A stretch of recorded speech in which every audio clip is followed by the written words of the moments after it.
Hello everybody, Arctic here, and welcome back to Infinity Craft.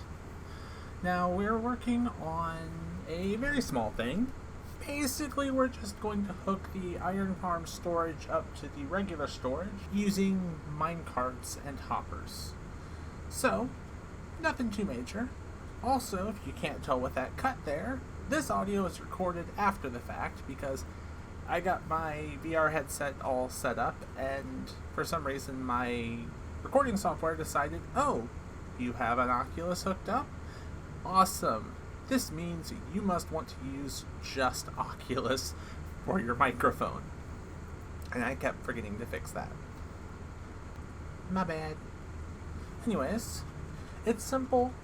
I'm having the hopper minecart go under these chests, and I'll reconfigure those chests later to feed down. In fact, I've already done it. Not in this footage. But then, once I get everything set up, the minecart will come down here, steal about 10 to 20 blocks at a time, run it back to the storage system, dump it, come back. And so it'll just idle, slowly ferry over about 20 blocks every time it cycles till the chest on this side's empty, and then it will just bring over what's over there, but only when it's on. I'm going to install, well, we'll get to that. Now, this took a lot of time to get everything funneled through, get all of these powered on, get everything taken care of, but it was very much worth it in the end. Get it lined up to these hoppers, just add a hopper to the side of the unloader and get that going. And we can just hop up here, and now we can install the switch. Now, the switch is going to be simple. It's just going to be a lever on that iron block feeding down to the redstone dust.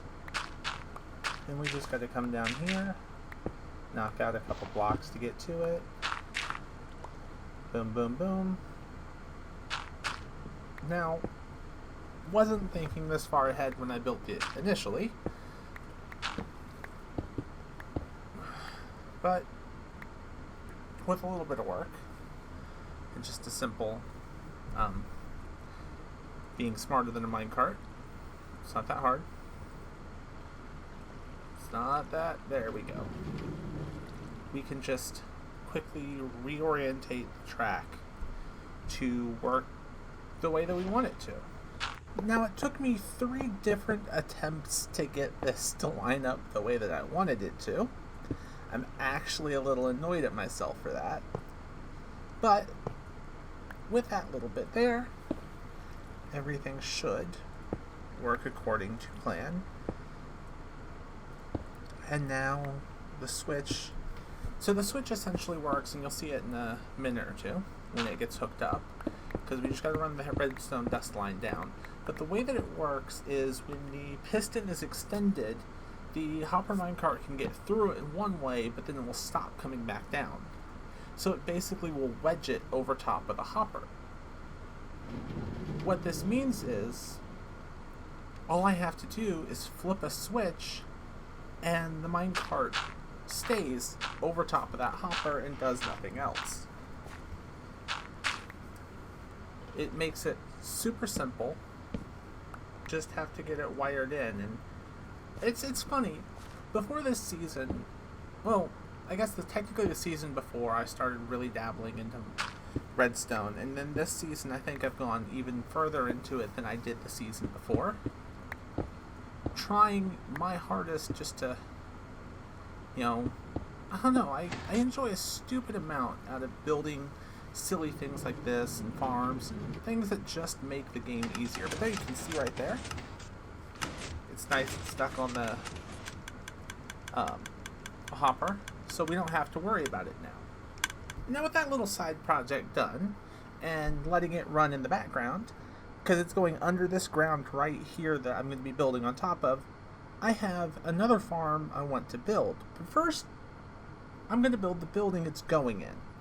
And I wanted to use nothing but deep slate, or majority deep slate, because it's a new block with 1.17.1, and I spent, oh gosh, about a week mining a whole bunch of it, strictly to try and do a build with it. So let's go ahead and get something going with it.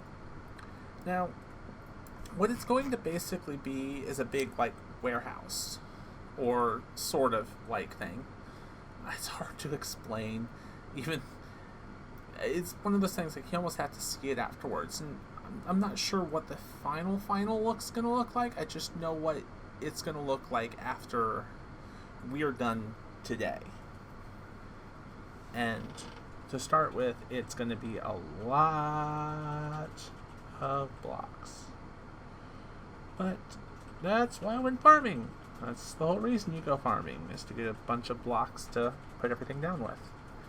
And I want to make use of this empty space instead of just keep using it like I have been as a orchard, because I just keep doing tree farms out here, idly spending an entire afternoon planting a bunch of saplings and cutting it all down. This odd obsession with trying to get a bunch of resources, even though I'm probably, like, most of what's in my storage system I'll probably not use this season, but I want to have it just in case I need it. Oh, I feel silly about that door. So yeah, I'm really loving the new deep slate block though. It looks so pretty. I mean, not entirely just because, like, you know, I'm a person who likes dark colors. So yeah, it's just simple. Now we need to get a bunch of walls and stuff together, start building the outside. I have a specific texture I have in mind for the lower bit, so it's just a matter of getting that going. So we can jump into a short time lapse to show the initial building.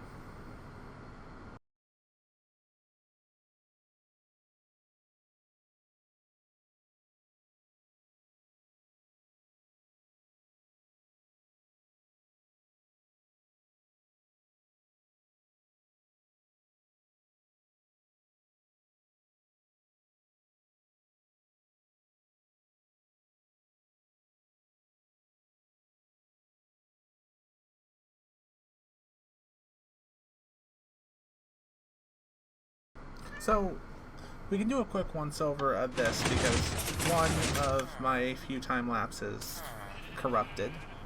I'm trying to get a better idea on how long I can record for, and it looks like the average is if I do more than an hour and a half of time lapse in one go without letting it render that out, or at least save it, that I'm going to have a bad time.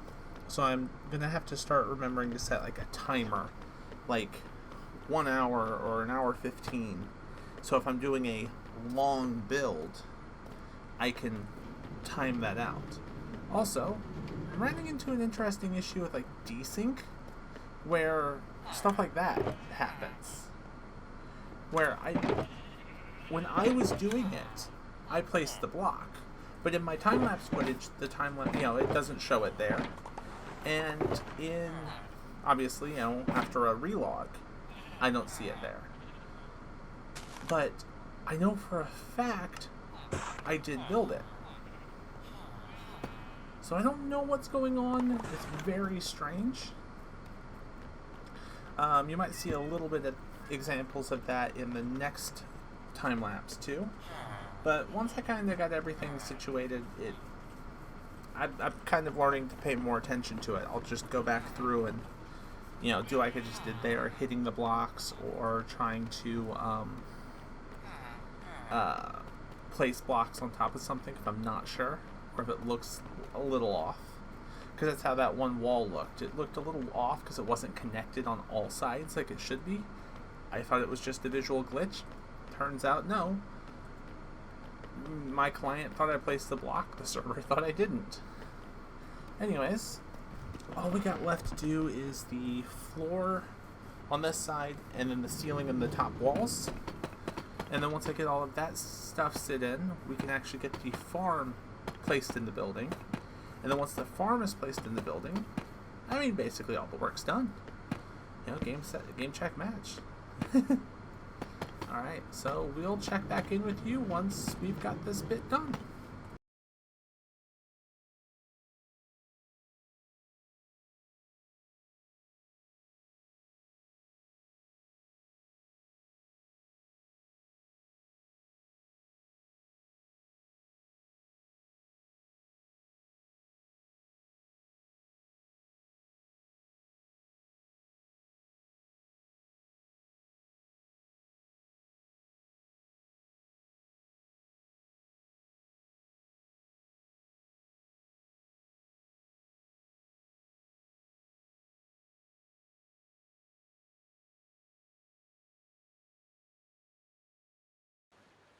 May have forgot to record a couple clips and may have already built the farm without showing much else off.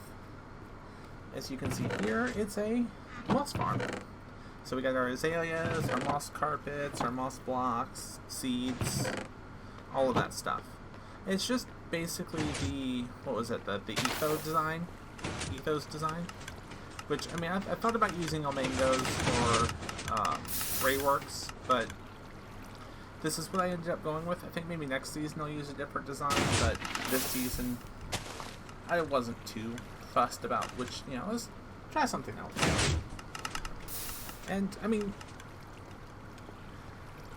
what are we talking about? Small amounts of efficiency? It's the same basic premise. It's the same basic design. It's just more, a couple small things beyond it. So we got the 4 sides with stone generators over Spencer putting bone meal down,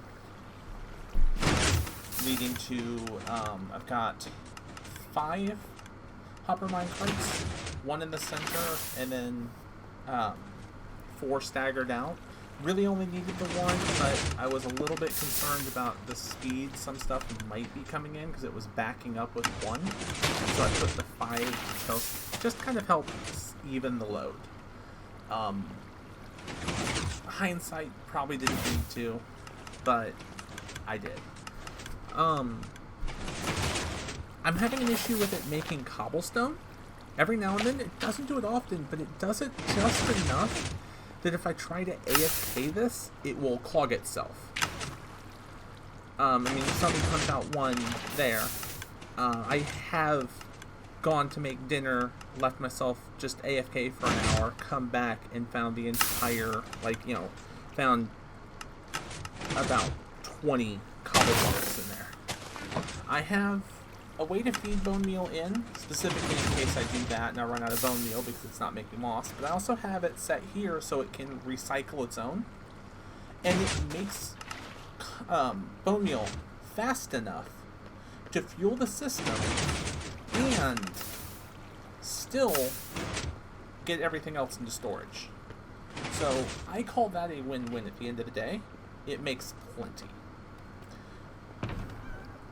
Beyond that,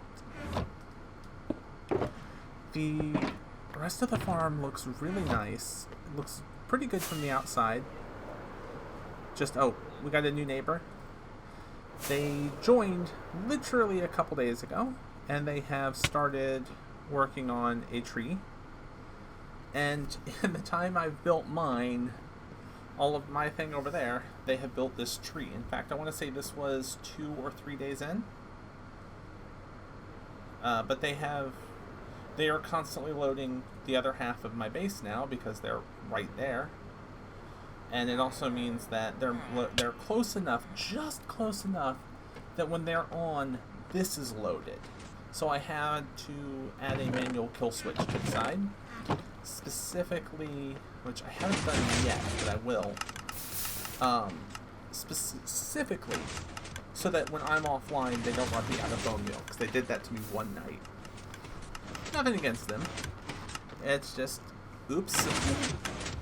But yeah, hoppers lead under the floor into a bubble vader, go up, run across the water streams, go over these filters, goes over this to put stuff into the composters. Then everything flows over into the storage system. Everything goes into storage. Bada bing, bada boom. End of the day, I have as much moss and everything else as I'll need. honestly, I won't need much unless I come up with a build in the next like month or two that's going to be really, really intensive at this. But this does mean that when next season rolls around, I have a good idea how to build this and can throw this together. Again, probably somewhere else, not in a big room way bigger than it needs to be. I need to decorate this now. I just don't know how or what. But I'm really happy with this farm. And yeah. So, woo! So, yeah. Let that run just a bit more. Went ahead and added the kill switch. But, other than that, oh, no creeper. Get out of here. Thank you. Did a little bit of lighting up, did a little bit of this and that. I'm still really happy with this. It's still having the cobble issue. I've gone underneath it, done a bunch of other things to it. Can't figure out what to do there. But while I let that run, which, I mean, it's run a fair bit, I have worked on a couple other things. And by a couple other things, well, I mean, put my axe in there. I swear that's how a couple of my items go missing. I have a bow that's missing at the moment, and I swear that's entirely what probably happened. Anyways, just freaking mobs. As I was saying, I also worked on another farm. Well, two other farms. One of them being this here, which is the glow squid farm, Logical Geek Boy. So, you can get glow squidding from his basic glow squid farm. Works phenomenally, and I could probably optimize it with better AFK location, but really, just inside my base, it's going to make more than enough, so I don't need to run for optimal. But I also built this, which was a Dripstone farm, and that's a fun, just annoying bug I run into.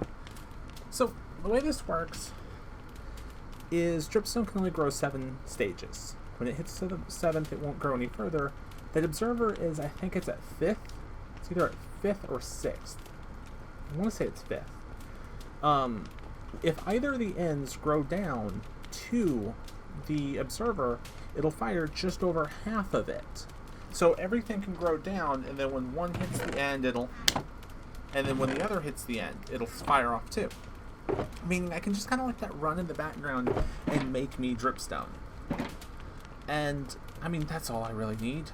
Just something that I can stand in my AFK box right here over top of my mob farm and my glow ink farm, and yeah, the moss is nearby, and then just stand here and make stuff. So let's see how effective this all is. So I needed a bunch of potions, and Runny is kind of the potion maker of the server.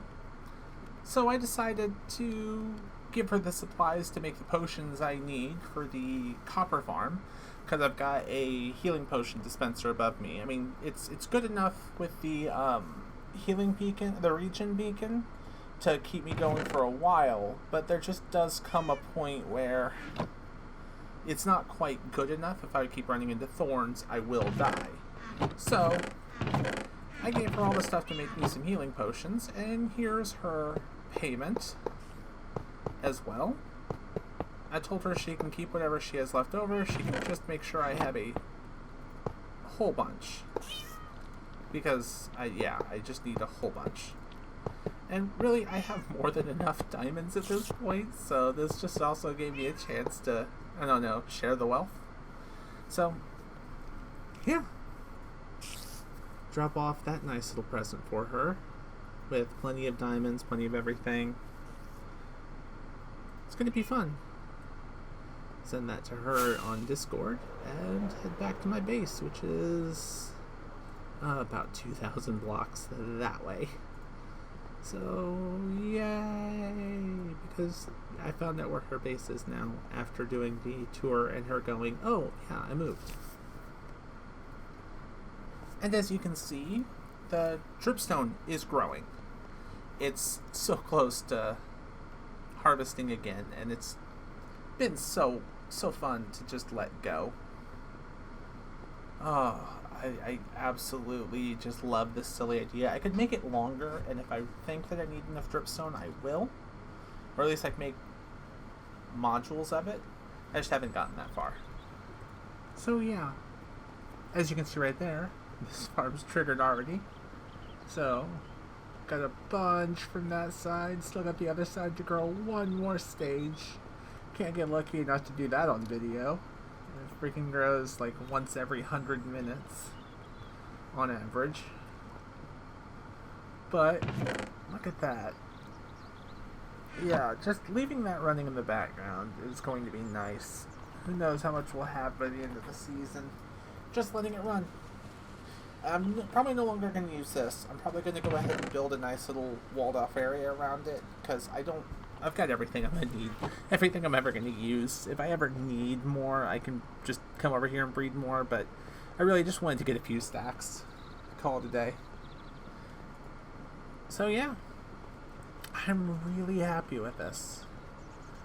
Really happy with the whole thing. Really happy with everything I got done in this video. I need to make a couple more of these for like berries and other, small things. Just basically like the different produce. The other block. What's that? The leaf. Gosh darn it! I can't remember what it is. Is that drip leaf?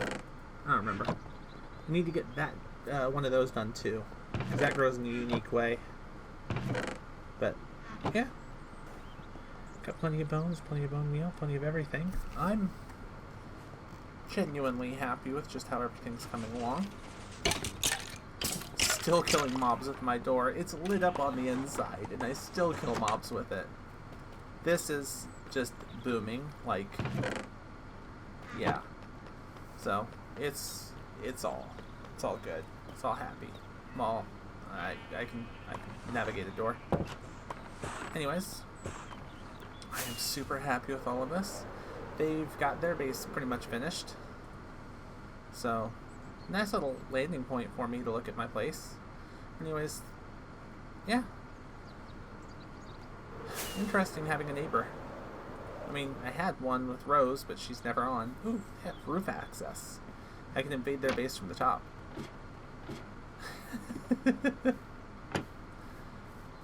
Although it's in the clouds. But it's a nice way to see my base from above, besides atop my tower, because I think it's actually taller than mine. But thank you all for watching this. I have a couple ideas for what I want to do next, but I have nothing major, concrete, and planned. But we'll see what happens. Thank you all for watching. If you like this, make sure to hit that like button. If you're new here, hit subscribe. If you got any ideas on what I should do next, feel free to let me know down below. I'm gonna leave that in, just to show how human this cyborg is. Lag. Ow. Anyways, until next time, you guys have fun. I will see you later. And into my base we go, if I can do it without crashing.